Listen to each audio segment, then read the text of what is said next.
একটা বাস্তব সত্য হলো, আপনি যত বেশি মানিয়ে নেবেন, মানুষ ততই আপনাকে চাপিয়ে দিতে শুরু করবে। কারণ সবাই বুঝে যায় এই মানুষটা কিছু বলবে না, প্রতিবাদ করবে না, সব কিছু সহ্য করবে। ধীরে ধীরে সেই মানিয়ে নেওয়াটাই অভ্যাসে পরিণত হয়, আর আপনার সীমারেখা মুছে যেতে থাকে।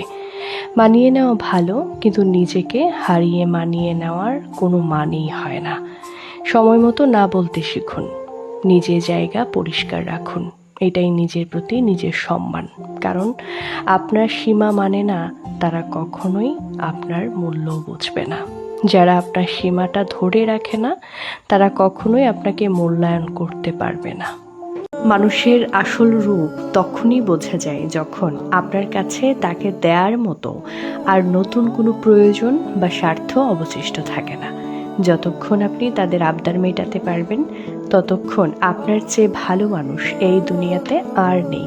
কিন্তু একটা সময় পর গিয়ে দেখবেন, স্বার্থ যখন ফুরিয়ে যাবে, তখনই তাদের মুখোশটা খসে পড়বে। মানুষের উপর করা অন্যায় কখনোই চিরকাল আড়ালে থাকে না। ক্ষমতা, অর্থ কিংবা প্রভাবের জোরে হয়তো কিছু সময় সত্যকে চাপা দেওয়া যায়, কিন্তু সৃষ্টিকর্তার বিচার থেকে কেউ পালাতে পারে না। যে মানুষ নিজের সুখের জন্য অন্যের হৃদয়ে কষ্টের আগুন জ্বালায়, সে হয়তো সাময়িকভাবে সফল মনে হতে পারে, কিন্তু সময় একদিন তাকে এমন বাস্তবতার মুখোমুখি দাঁড় করায়, যেখানে নিজেরই চোখের জল নিজের কর্মের সাক্ষী হয়ে ওঠে।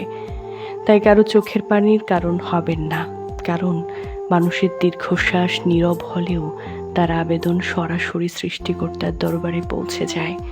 আর সৃষ্টিকর্তার বিচার যখন আসে, তখন তা সবচেয়ে ন্যায়সঙ্গত এবং সবচেয়ে শিক্ষণীয় হয়।